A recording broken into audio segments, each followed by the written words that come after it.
Hello friends, welcome back to my channel Katha Manthan. और आज हम लोग आईएससी कॉमर्स का chapter 15 that is wholesale trade शुरू करने जा रहे हैं। और अगर आप लोग को इस चैप्टर के इम्पॉर्टेंट नोट्स चाहिए तो आप लोग मेरे डिस्क्रिप्शन बॉक्स में जाइएगा, उधर आप लोग को मेरे ब्लॉग का लिंक मिल जाएगा।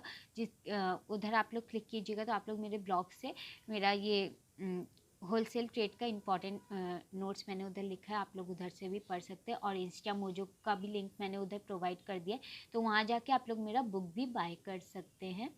और अगर आप लोग को इस चैप्टर से रिलेटेड कुछ शॉर्ट नोट्स चाहिए, जैसे कुछ एमसीक्यूज टाइप, तो आप लोग मेरे दूसरे चैनल पे जा सकते हैं, उन्नति की वाणी पे, और वहाँ जा कर के आप लोग प्लेलिस्ट में सर्च कीजिएगा ISC commerce class 11, ISC commerce class 12, ऐसे करके इकोनॉमिक्स और अकाउंट्स के लिए भी आप लोग को मिल जाएगा।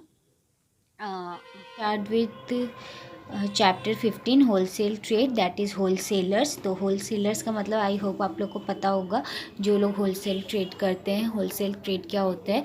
कुछ पर्सन्स खरीदते हैं या बेचते हैं गुड्स को बल्क में, तो उसी को हम लोग होलसेल ट्रेड कहते हैं। और जो लोग ये ट्रेडिंग करते हैं उनको हम लोग होलसेलर्स कहते हैं। और जैसा कि मैंने आप लोग को बताया कि कोई भी प्रोफेसर का अगर आप लोग डेफिनेशन लिखिएगा तो उसको इन्वर्टेड कॉमा के अंदर लिखना पड़ेगा, नहीं तो और उस इन्वर्टेड कॉमा के अंदर आप लोग एक कॉमा का भी मिस्टेक नहीं कर सकते, नहीं तो आप लोग का पूरा मार्क्स कट जाएगा। होप आप लोग को होलसेलर्स का मतलब समझ में आ गया होगा। Now characteristics of A wholesaler. एक होलसेलर का क्या कैरेक्टरिस्टिक होता है? जैसे कि हम लोग ने पढ़ा कि वो लोग गुड्स बाय या सेल करते हैं बल्क में, तो सबसे पहला कैरेक्टरिस्टिक वही हो गया, a wholesaler buys goods in bulk directly from manufacturer. कहाँ से ये लोग खरीदेंगे? मैन्युफैक्चरर से खरीदेंगे। और किसको बेचेंगे? रिटेलर्स को या फिर डायरेक्टली कस्टमर्स को, जैसे बेचते हैं। तो वो लोग क्या करते हैं? गुड्स बल्क में खरीदते हैं मैन्युफैक्चरर से। ये उन लोग का फर्स्ट कैरेक्टरिस्टिक्स हो गया। He sells goods in small lots to the retailers and industrial users. और ये लोग थोड़ा थोड़ा करके रिटेलर्स और इंडस्ट्रियल यूजर्स को सामान बेचते हैं, जो ये लोग मैन्युफैक्चरर से खरीदते हैं। He generally specialises in one line of goods. अब जैसे अगर कोई भी एक होलसेलर बैंगल का बिजनेस कर रहा है तो वो हर तरीके का बैंगल रखेगा। जैसे मोटा चूड़ा टाइप का होता है, पतली पतली चूड़ी होती है, फिर पीतल का होता है, तो उस टाइप का वो रखेगा। तो वो लोग हर चीज़ का वैरायटी रखेगा, लेकिन सिर्फ उसी गुड्स में। तो वही उधर बोल रहे हैं कि वो लोग जनरली स्पेशलाइज होता है वन लाइन ऑफ गुड्स में। He does not display his goods and provide samples only to intending buyers. तो ये लोग गुड्स को डिस्प्ले नहीं करता है, खाली सैंपल रखता है ताकि बायर उसे देख ले और बल्क में ख़रीद ले, क्योंकि उतना सारा सामान एक साथ रखना पॉसिबल भी नहीं है। He keeps huge stock and often has his own fleet of vehicles. तो इसका अपना ह्यूज स्टॉक होता है, और ये लोग व्हीकल्स में भी अपना ओन फ्लीट होता है व्हीकल्स का। He may set up distribution centers in different parts of the country to make goods available to retailers. तो ये लोग अपना सेटअप करते हैं अलग अलग कंट्री के पार्ट्स में, ताकि ये लोग अपना गुड्स रिटेलर्स को आसानी से दे सके। Generally he does not have direct link with ultimate consumer.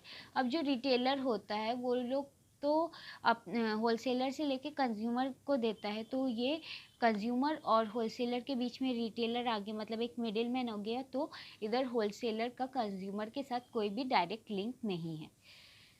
A wholesaler serves as a middle man between producer and retailers. अब जो होलसेलर है वो भी एक मिडिलमैन की तरह काम करता है, किनके बीच में? रिटेलर और मैन्युफैक्चरर के बीच में। अब रिटेलर खुद जाके तो मैन्युफैक्चरर से खरीदेगा नहीं। अब जैसे आपके घर के नीचे जो दुकान होगा वो खुद जा कर के तो इंडस्ट्री से सामान खरीदता नहीं होगा ना, वो लोग भी कहीं से सामान लाता है। तो वो लोग होलसेलर से लाता है और होलसेलर मैन्युफैक्चरर से लाता है। तो जो होलसेलर होता है वो रिटेलर और इंडस्ट्रीज़ या फिर मैन्युफैक्चरर के बीच में मिडिल मैन बन जाता है। He employs several agent and salesman to maintain contact with retailers. अब ये लोग एम्प्लॉय करता है, मतलब काफ़ी सारे लोगों को काम भी देता है, कुछ एजेंट्स को काम देता है, कुछ सेल्समैन को काम देता है, ताकि ये लोग डायरेक्ट कॉन्टैक्ट बनाए रख सके रिटेलर्स के साथ। He invests a large amount of capital and trades for a low margin of profit on high sales volume।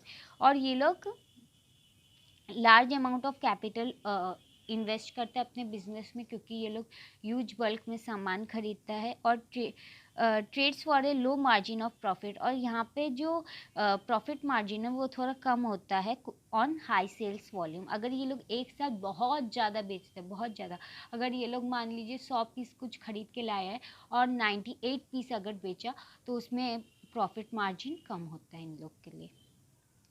Now, necessity or function of a wholesaler. A wholesaler is necessary because he performs several marketing functions which are given below. Buying and assembling. A wholesaler buys goods in bulk from different manufacturers and keeps them at one place. He collects goods from several places much in advance of demand. He may also import goods from foreign country.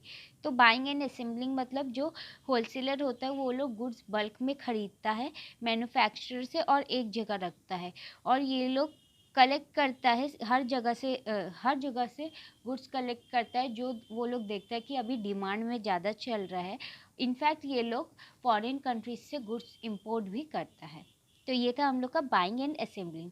Now warehousing और storage. There is usually a large time gap between production and consumption of good must therefore be stored for a considerable time. A wholesaler stores good in his warehouse and makes them available to retailer as and when demanded. He stabilizes prices of the goods by adjusting the supply with the demand. He creates time utility.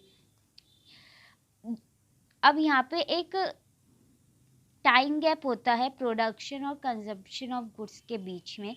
तो जो wholesaler होता है वो लोग अपना ये जो goods खरीदता है वो लोग अपने वेयर हाउस में रखता है और रिटेलर्स को तब देता है जब उनको ज़रूरत होता है।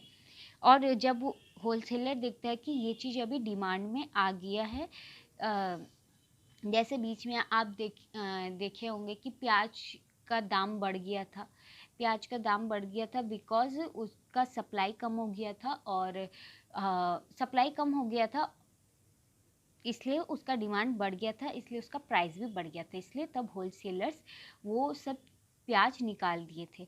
तो वो लोग इस टाइम के लिए गुड्स को रखते हैं और इसी से वो लोग अपना प्राइजेस स्टेबलाइज करते हैं। जहाँ पे सप्लाई कम हो जाएगा और डिमांड ज़्यादा हो जाएगा तो वो लोग ऑफकोर्स प्राइस बढ़ा के देगा, तो भी रिटेलर्स और कंज्यूमर्स को ख़रीदना पड़ेगा। तो वो स्टेबलाइज करता है गुड्स के प्राइस को bye adjusting the supply with the demand. तो अगर सप्लाई कम हो गया, डिमांड ज़्यादा हो गया, तो वो लोग प्राइस बढ़ा के दे सकते हैं, तो भी हम लोग को लेना पड़ेगा। तो वो लोग टाइम यूटिलिटी क्रिएट करता है। Now dispersion. A wholesaler distributes the assembled goods among a large number of retailers scattered at different places. He sells goods in small quantity according to the choice of retailer. This is known as breaking of bulk. तो यहाँ से आप लोग का एक question आ सकता है, define breaking of bulk, या फिर what do you mean by breaking of bulk. तो कोई भी जो होलसेलर होता है जो वो लोग गुड्स असेंबल करता है वो लोग थोड़ा थोड़ा करके हर रिटेलर को सामान देता है, और इसी के कारण जो वो लोग बल्क में जो गुड्स खरीदते हैं वो थोड़ा थोड़ा करके टूटने लगता है। इसी को हम लोग कहते हैं breaking of bulk. Now transportation. A wholesaler arranges for the transport of goods from producers to his warehouse and from the warehouse to retailers. He carries goods in bulk, thereby saving costs of transport. Many wholesalers maintain their own trucks and tempos to carry goods far and wide quickly. Thus a wholesaler adds place utility to the goods. अब जो wholesaler होता है वो arrange करता है goods का transport from producer, मतलब producer से वेयर हाउस में और वेयर हाउस से रिटेलर्स तक। वो जो गुड्स है वो बल्क में कैरी करता है और इसी के कारण उसका जो कॉस्ट होता है ट्रांसपोर्ट का वो भी बच जाता है। अब जो ज़्यादातर होलसेलर्स होते हैं वो मेंटेन करते हैं अपने ट्रक या टेम्पूस को, ताकि वो लोग गुड्स को ज़्यादा जल्दी और ज़्यादा दूर तक भी पहुंचा सके। और इसी के कारण जो होलसेलर होते हैं वो adds place utility to the goods, goods का प्लेस यूटिलिटी भी ऐड करते हैं। Now financing. A wholesaler often provides advance money with orders to manufacturers. He purchases goods in bulk on cash basis from them.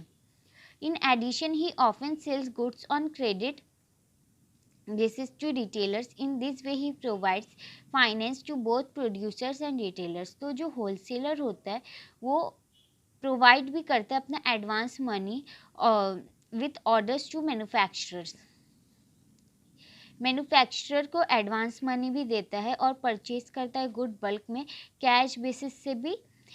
In addition he often sells goods on credit basis to retailers, और retailers को वो लोग credit basis पे भी अपना सामान बेचता है। In this way he provide finance to both producers and retailers, और इसी से वो फाइनेंस प्रोवाइड करता है दोनों को ही, प्रोड्यूसर को भी और रिटेलर को भी। Risk bearing. A wholesaler assumes the risk of damage to goods in transit and in storage. He also bears the risk arising from changes in demand and bad debts. जो wholesaler होता है वो assume करता है अपना risk, the risk of damage to goods in transit and in storage, जो assume करता है कि अगर वो लोग वेयर हाउस में ज़्यादा टाइम तक अपना गुड्स रखा रहेगा तो उससे उसको कोई मतलब गुड्स को कोई डैमेज ना हो और स्टोरेज में भी कोई प्रॉब्लम ना हो, तो वो लोग ये रिस्क बियर करता है जो डिमांड के कारण चेंज हो सकता है। और वो लोग जैसे कि क्रेडिट बेसिस पे रिटेलर को अपना सामान देता है तो वहाँ पे बैड डेट होने का भी आशंका है। He serves as the shock absorber in the distribution of goods, तो वो लोग एक शॉक एब्जॉर्बर की तरह भी सर्व करता है इन डिस्ट्रीब्यूशन ऑफ गुड्स में। Now grading and packing. Many wholesalers classify the assembled goods into different grades, pack them into small lots and put their own trademarks or brand names. In this way, they perform the function of grading, packing and branding. अब जो ज़्यादातर wholesaler होते हैं वो लोग goods को assemble करते हैं और डिफरेंट चीज़ में ग्रेड करते हैं और पैक करते हैं स्मॉल स्मॉल लॉट में, और उधर अपना ट्रेडमार्क और ब्रांड नेम देते हैं। इसी से ये लोग ग्रेडिंग, पैकिंग और ब्रांडिंग का भी फंक्शन परफॉर्म करते हैं, जो कि हम लोग आगे इस चैप्टर में नहीं, लेकिन हम लोग आगे दूसरा एक चैप्टर है हम लोग का, उसमें पढ़ेंगे, जैसे एक्सपोर्टेड, उन सब में हम लोग पढ़ेंगे ये ग्रेडिंग, पैकिंग, असेंबलिंग और ब्रांडिंग, और आप लोग का क्लास 12 में भी ये है मार्केटिंग में। Now pricing. A wholesaler anticipates demand and market conditions. He helps to determine the resale price of goods. अब जो होलसेलर होता है वो एंटिसिपेट करता है डिमांड और मार्केट कंडीशन को और हेल्प करता है गुड्स का प्राइस रीसेल करने में। तो ये था हम लोग का नेसेसिटी और functions of A wholesaler. Hope आपको ये चैप्टर समझ में आया होगा। नेक्स्ट वीडियो में हम लोग सर्विस ऑफ ए होलसेलर्स पढ़ेंगे और टाइप्स ऑफ होलसेलर्स पढ़ेंगे। अगर आप लोग को कोई भी डाउट है रिलेटेड टू दिस चैप्टर और any other chapter of commerce, accounts या इकोनॉमिक्स, तो आप लोग मेरे को कमेंट बॉक्स में क्वेश्चन पूछ सकते हैं, आप लोग को आंसर मिल जाएगा। और अगर आप लोग को ये वीडियो पसंद आया तो आप लोग प्लीज़ इसे लाइक, शेयर एंड सब्सक्राइब कीजिएगा। Thank you friends, thank you for watching my channel Katha मंथन।